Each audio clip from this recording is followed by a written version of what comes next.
Hi guys, thank you for being with us today on the XTV show. My name is Agnes Madako and with me here is my co-host Eni. Hello Eni. Hi Agnes, how you doing? I'm good. Do you have your mask on you? Yes, I do. Okay. Let me just put that on.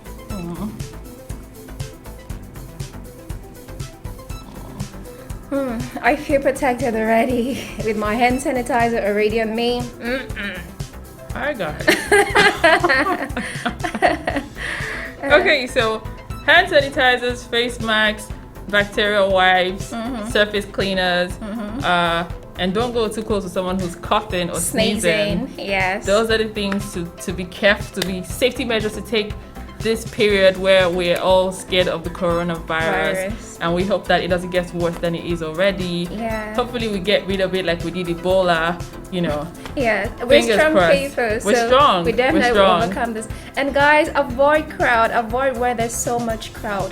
Don't always be in the midst of people who are having too many things for the public, the market, the shopping mall. Be very careful. Always put on your mask wherever you go, especially in the public. Yes. And we will be okay. We will all be fine. Okay. All right. So, Eni, what do you have for us today regarding the coronavirus? We're going to be talking about the African ports of entry and land borders. Okay. How prepared are we to deal with this coronavirus? Yes. Let's take a quick break and we'll be right back.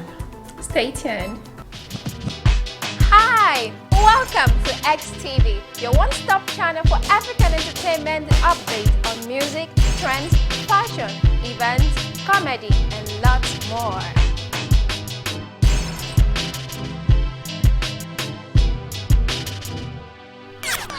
So welcome back, guys. As we were saying just before the break, we're going to be talking about our African ports of entry and land borders. How prepared are we for the coronavirus? I mean, it's all over it right now. I heard Bill Gates said that there would be like over 10 million deaths if this virus, if it becomes a huge pandemic. There could be over, and WHO recently said that there are 13 countries that are mainly at risk. They mentioned Algeria, Ethiopia, Nigeria, Egypt, Cote d'Ivoire, Democratic Republic of Congo, and about 7 other countries there because of their relations with Africa. There's this, with China. So they do business with China. They have Chinese flights coming in, and so everyone is scared. Egypt has recorded their first case. Algeria has also recorded their first case, and recently, oh my god, it breaks my heart to say that Nigeria has been added to the list of countries with confirmed cases of COVID-19 virus. So how prepared are we? What do you think? What do you think needs to be put in place at this point? I mean, it's in already. What should we have done better? What can we do now? And what should other African countries be looking at doing to prevent this virus from coming in? I think for me, the first thing I would advise is that if a person knows that it's 19 hours by this virus, they should come out publicly to say it, or they should go to a hospital. They should make themselves known to a medical practitioner so that they can curtail the epidemic rather than mingling or mixing up with other people in the society. Do you understand? It's even more riskier that way than when it's being curtailed with them, like say in the hospital. Do you understand? And by so doing too, for the other African countries, they have not had issue or a case of this epidemic, is that they should take measures, say as to the borders. A country, let's say Nigeria and Benin Republic, the land borders, they should put like safety measures and precautions. Say one, the customs officers and immigrations that are at the border should do a medical check. There should be medical practitioners allocated. I mean, I understand they're supposed to be doing quarantine on arrival, but I don't think any African country is doing that right now. It's because people don't come out to really say that we're not saying they should come out publicly, like make a declaration, but they should make themselves known to the but how feasible is it? you just arrive in a plane lands in Nigeria, carrying about 200 people, and every one of them should be quarantined on arrival, or the planes coming in from those specific countries, all people on that flight should be quarantined on arrival. No. How feasible is it? No, we're not. That might not really be possible, but I think what should be done is safety measures like the hand sanitizers. People should be sanitized before they are being checked in. Okay, do you understand? before they come in. Yeah. So this is the time where health practitioners need to be more like positioned at the airport, the international airport. Do you understand? So that they can be able to manage the cases. Like when people come in, like every flight should have hand sanitizers, should have masks, they should have all of those safety in their safety box to be able to distribute to everyone on a flight. And then coming down into the airport, any international airport too, the officers there, the immigration there should always have a check. Whoever is not having any of that safety precautions as regard to this epidemic should be kept aside, given and then serious measures should be put in before I think we have what is called thermal imaging that can literally just pick an individual with a high temperature that's just gone past it. All of that needs to be set up in our airports across Africa. I also understand that Kenya has recently stopped all flights coming in from China. But it's not the solution.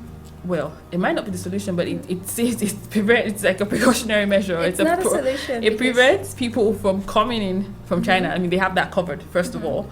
And so are you saying even citizens of that particular country coming from China will be stopped? Nobody's coming in. No one is coming. No one's going to China. Okay. No one's coming in from China. Okay. But that a lot of Africans who are in China right now, they're leaving. They're coming back home, or they're trying to leave there. So how would you curtail them? Well, if you're African and you're from a particular African country, reach out to your country. Let them help you out. Okay. Let them bring you in, and hopefully you don't have the virus. They'll quarantine you for, I think it's 2 weeks or 14 days. Yeah, 2 weeks exactly. Quarantine you. As long as you're fine, you come in. If you're not fine, then you have to be treated. But to just have people randomly book flights from China into Kenya, they're not going to allow that. And I support them. Okay. I 100% support them. I feel it's something that Nigeria should have done. I feel that we were a little bit sloppy, in my opinion. This Italian man that came in, I mean, we know that Italy has the highest case in all of Europe. Italy has the highest case of coronavirus incidents. We should have been more careful. Okay. Also, I think now given these measures, say at the airport, and then looking at the land borders as well, I think in as much as the safety measures are being put in place, being checked, the individuals themselves, if you are affected with this coronavirus and all, stop mixing up with the crowd, stop mixing up with people and all that.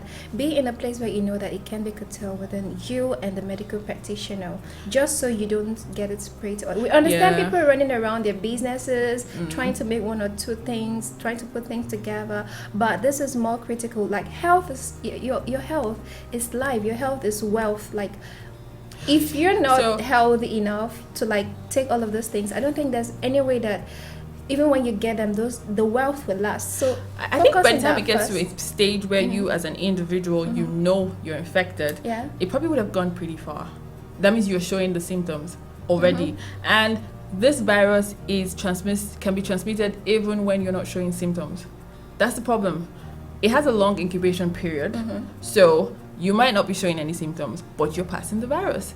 Okay. And you think you're fine, but you don't know that you're I get what you're saying. Yeah. But then no, I'm not countering that. No, not at all. But what I'm also still saying is that in as much as we all know that these are the major symptoms of this virus, everyone should be at alert. Be at alert even without a medical practitioner coming to check you or you going for a checkup. Just be at alert and watch out for those symptoms on yourself. Once you start having out of 8, if you start having 6 symptoms of that, you need to go for checkup. You don't need no one to come around you and tell you. If you just had a slight fever and you are absolutely sure it's not coronavirus, are you going to the clinic to report yourself? No way, I'm not. I'm not, because I know that I am safe. I'm not having That's the point. Look, it's gonna be high fever. How do you know No, you should report yourself. And hello, I didn't travel nowhere. Like I've just been around. Well, I mean, it's crazy out there. Like, you should report yourself. Actually, I mean, you have to be a good citizen. Yeah, sure, I am. And again, I think Nigerian governments need to also learn to take those measures that other African countries like Egypt have also taken to like curtail this epidemic. Yeah. So I mean, right now there are restrictions being put in place, travel restrictions. Yeah. Apparently, some countries are not giving out visas to people coming in from China. And I think Mozambique is doing that already. Uganda is also doing that. Okay. Kenya is also doing that, and other African presidents, like other African country presidents, have also taken such measures. precautionary measures. Yeah. I understand South African Airlines has stopped flying to China directly. Also, Kenyan Airlines, Rwanda Air, and a couple of other airlines. So yes, measures are being put in place currently. Because screening at the airport is not sufficient to be able to control the illness. Everything. Yes. Well, so another thing that caught my attention though is that there's been a lot of false reports, fake news going up and down. No. I mean, there was this guy who posted that he's the Uber driver that picked the Italian man, the first case of COVID-19 in Nigeria. And he says, oh, we wined and dined, this is my number, like, you know, people should reach out to him. Yes. And then we find out that the guy, the owner of that page, comes out and he says, oh no, I'm not the guy. Yes. I don't know what they're talking about. So apparently some people are just joking about this issue, like they're joking about it, they're playing with it, and this is something really serious. Yeah. And it's not something I think we should take for granted or be joking about seriously, because somebody said in Nigeria that they need to pay him 100 million. That's another person claiming that he's driver, and if they don't pay him 100 million, he's going to spread the virus. Then we found out that the picture used in that post was going from 2 years ago, when they were talking about slaves, Nigerians being sold as slaves or something like that. That same picture was being used. So, you know, it's just fake news up and about. Some people are saying chloroquine can cure the coronavirus. Like, it's so implicating even to the whole. In Ghana, there was this assistant I saw. It's like a syrup or something. Then they wrote cures. Number 1, coronavirus. Number 2, HIV. Number 3, you know, and I'm like, why are these people doing this? Like, they're really joking about this and they're misinforming a lot of people, because some people are going to be like, oh, since this can it cure kills, corona. I can Let me take just that. buy it and keep, and secretly, or let me, you know. And just yesterday too, the Minister of Health, Kenya Minister of Health, came up publicly to say that they've been rumored that coronavirus is in Kenya, but he's publicly declared that they haven't had any case of coronavirus. Imagine that. Yes. So people would have been panicking, like, people oh my God. were already panicking, like the case is in Kenya, and people are even like they're keeping away from the public, they're keeping away from the crowd, they're keeping away, like they just try to like take things, they're taking like the whole thing into their hands. Not until he had to come out at about 3 p.m. to like say people need to take things easy, but that there's no suspected case of the epidemic COVID-19. in I understand Kenya. In Zambia that a Chinese owned hospital, the staff, the employees that work there complain that Chinese people are being taken in to be treated for symptoms of fever, cough, and flu, and that the hospital is not isolating them because